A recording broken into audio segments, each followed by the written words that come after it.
25 जुलाई 2026 शनिवार के दिन देश के सबसे ताकतवर शिक्षा मंत्री धर्मेंद्र प्रधान को छात्रों ने कुर्सी से उतार ही दिया। आइए आइए देखते हैं कैसे एक मीम पेज ने उस मंत्री को गिरा दिया जो खुद कभी स्टूडेंट प्रोटेस्टर रहा था। भुवनेश्वर 1997। पेपर लीक से गुस्साए 1500 छात्रों ने ओडिशा सचिवालय को पूरी तरह से घेर लिया था। माहौल एकदम तनाव भरा था। पुलिस ने लाठियां बरसाई और सबसे आगे खड़ा छात्र नेता बुरी तरह से पिटकर घायल हो गया। 29 साल बाद 2026 में वही छात्र नेता धर्मेंद्र प्रधान आज भारत के शिक्षा मंत्री हैं। अब आज 20 जुलाई के दिन हजारों लाखों छात्र दिल्ली की सड़कों पर उतर आए। मांग सिर्फ एक थी, इसी शिक्षा मंत्री धर्मेंद्र प्रधान का इस्तीफा, क्योंकि नीट का पेपर 2 साल में 2 बार लीक हुआ और अफसोस इसके लिए 2 बोल भी नहीं बोले गए। बदले में उस दिन छात्रों को क्या मिला? आंसू गैस, लाठी चार्ज और राजधानी के कई हिस्सों में इंटरनेट बंद। ये देख तो यही कहेंगे, इस देश में कुछ बदला नहीं। मतलब दिल्ली में 3 लोगों के पैलेट गन से घायल होने की खबरें सामने आई हैं, लेकिन दिल्ली पुलिस है जो अब भी इससे इनकार कर रही है ना? पर एक मशहूर कहावत है ना, इतिहास, छात्र और वकील बदलते हैं। छात्र तो मोर्चा लेकर डटे रहे, ये हम सब ने देखा। मगर यहाँ अतरंगी बात यह है कि इस चिंगारी को किसी वकील ने नहीं, खुद देश के चीफ जस्टिस ने लगाई जब उन्होंने बेरोजगार नौजवानों को कॉकरोच कह दिया। सरकार ये नहीं देख पाई कि टैक्स भरने वाले मिडिल क्लास का गुस्सा बरसों से अंदर उबल रहा था और इस बार ये गुस्से वाला बांध टूट चुका था। कैसे?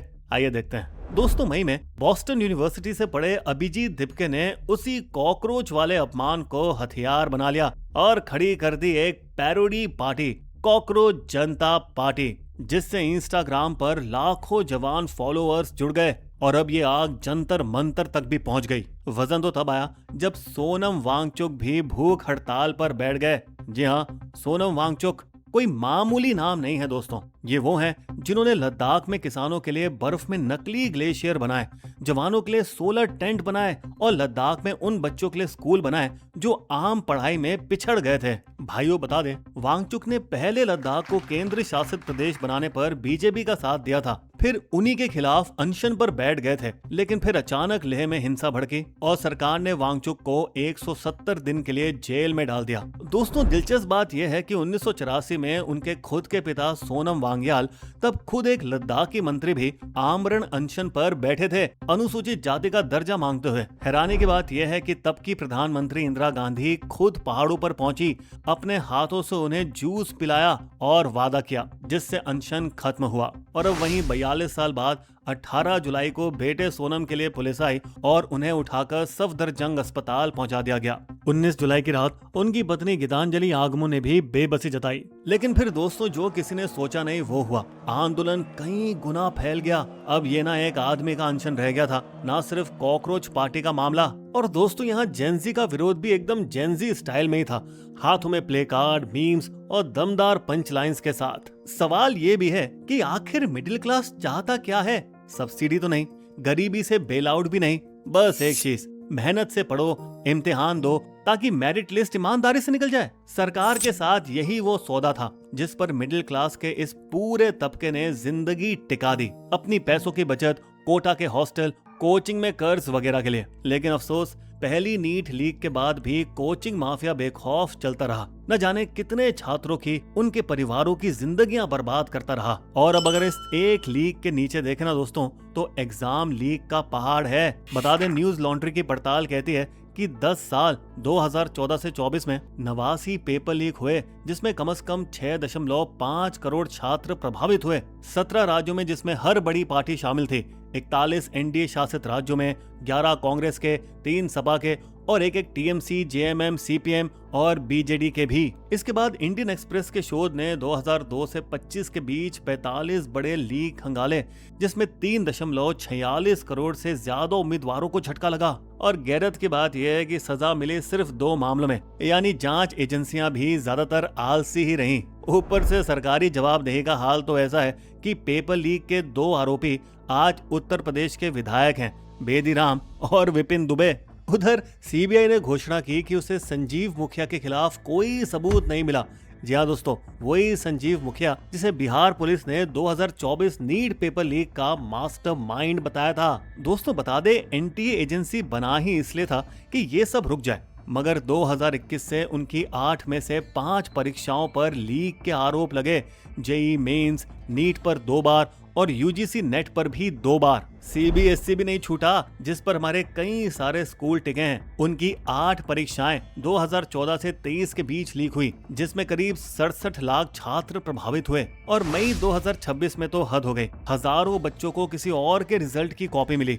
पूरे आंसर शीट के पन्ने जांचे ही नहीं गए और सही जवाब पर गलत का निशान लगा हुआ था। इस पोल का खुलासा हुआ सांसदों के सामने एक 19 साल के एथिकल हैकर द्वारा, जिसने बताया कि बोर्ड ने स्कैन कॉपियों को इंटरनेट पर खुला छोड़ रखा था, जहां कोई भी एरा गैरा घुसकर नंबर बदल सकता था। दोस्तों ये देखकर तो हम यही कहेंगे कि जवान स्मार्ट टेकी लोग और सीनियर टेकी लोगों को ही एनटीए एजेंसी की एग्जाम की नैया चलानी चाहिए, बूढ़े बबुआओं को नहीं। क्योंकि जुलाई 2024 में जिम्मेदारी से भागते हुए धर्मेंद्र प्रधान ने लोकसभा में साफ तौर पे कह दिया, पिछले 7 साल में पेपर लीक का कोई सबूत नहीं मिला। क्या मजाक है। खैर, जब मई 2026 में पत्रकारों ने रद्द हुए नीट पेपर पर सवाल पूछा तो हमारे प्रधान साहब बिना जवाब दिए निकल गए। मगर इस बार वो पल्ला नहीं झाड़ पाए, क्योंकि सरकार की कल्पना से भी ज्यादा था छात्रों का गुस्सा। और क्यों ना हो, देखिए ना, ये मिडिल क्लास हर चीज का पैसा भरता है, पूरा इनकम टैक्स देता है, हर खरीद पर जीएसटी देता है और पेट्रोल के हर लीटर पर टैक्स फिर दोबारा भरता है। प्राइवेट स्कूल की फीस, क्योंकि सरकारी स्कूल पढ़ाते नहीं। प्राइवेट अस्पताल का बिल, क्योंकि सरकारी अस्पताल चलते नहीं। मतलब पेट्रोल तक बदल दिया गया। E20 6 साल पहले लोगों पर थोप दिया गया था, जिससे पुरानी गाड़ियों का माइलेज गिरा, इंजन की शिकायतें आई और आरोप लगे कि इन सबसे कमाई हुई मंत्री जी के बेटे की। उधर एक वेजिटेरियन थाली की कीमत 4% बढ़ गई 1 महीने में, तो राशन का बिल भी बढ़ता गया। और मजे की बात, तनख्वाह वहीं की वहीं। और इन सबके ऊपर सबसे दुख की बात तो यह है, पढ़ लिख भी लो तो नौकरी नहीं। दोस्तों बता दें कि आधे से भी कम ग्रेजुएट्स के पास आज काम या नौकरी है,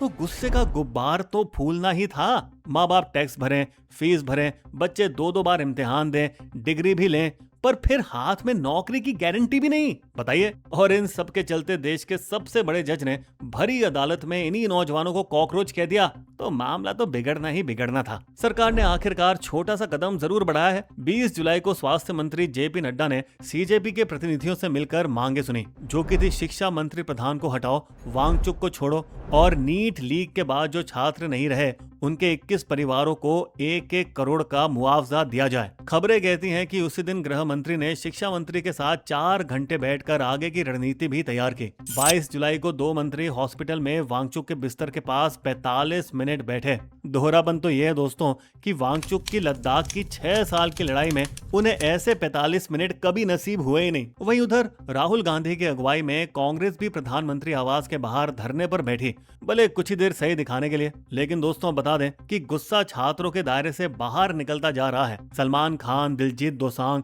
शबाना आजमी, सोनाक्षी सिन्हा, हुमा कुरैशी, रितेश देशमुख और सोनू सूद, बॉलीवुड ने खुलकर छात्रों का साथ दिया है और पुलिस कार्रवाई की निंदा की है। लेकिन क्या बेशर्मी है, पुलिस कार्रवाई के खिलाफ याचिका पर वही चीफ जस्टिस जिन्होंने कॉकरोच कहा था, वे बोले हमारा वक्त बर्बाद मत कीजिए और अपना भी मत कीजिए। आप ये देख ही सकते हैं कि ये गुस्सा किसी एक जाति, धर्म या वोट बैंक का नहीं है, ये समाज के हर तबके का है, उनका भी जिन्होंने इस सरकार को सत्ता में बिठाया। हाँ, ये आंदोलन शायद सरकार का जमीर ना हिला पाए, मगर सरकार के आंकड़े तो जरूर हिला देगा। याद कीजिए 2021 के किसान आंदोलन के बाद 2024 के लोकसभा चुनाव में बीजेपी उत्तर प्रदेश में 29 सीटें हारी थी, राजस्थान में 11, हरियाणा में 5 और पंजाब में तो खाता ही नहीं खोल पाई। इस बीच गुरुवार देर रात मोदी ने आखिरकार एक इंस्टाग्राम रील के जरिए अपनी बात रखी। कुछ ही घंटों बाद सोनम वांगचुक ने भी केंद्रीय सरकार के 2 मंत्रियों की मौजूदगी में अपना 26 दिन की भूख हड़ताल खत्म की। इसके बाद उनकी सरकार के साथ कथित मिली भगत को लेकर भी सवाल उठने लगे। वहीं बीजेपी ने नरेश पाल गंगवार को नया शिक्षा सचिव नियुक्त किया। ऐसा लगता है कि इस सरकार में बड़े पद पे बैठने के लिए सबसे बड़ा क्वालिफिकेशन भ्रष्टाचार के आरोप में घिरा होना है, क्योंकि नरेश पाल गंगवार पर यह आरोप है कि उन्होंने पशुपालन और डेयरी मंत्रालय में सचिव रहते हुए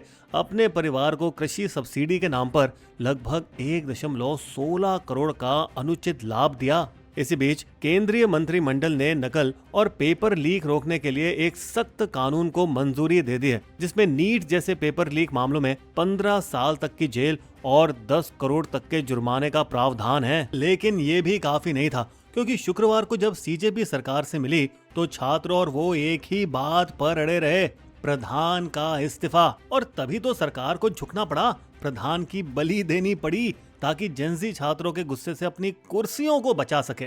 आज तक किसी ने इन सवालों का जवाब नहीं दिया, ना उन परिवारों को जिन्होंने अपने बच्चे खोए, ना उनके बर्बाद हुए सालों का, ना उन पैसों का जो उन्होंने लीक हुए इम्तिहानों पर लगाए। हाँ, मगर पिछले 25 सालों में मंत्री आते जाते जरूर है और लीक पे लीक दर्जनों होते रहे।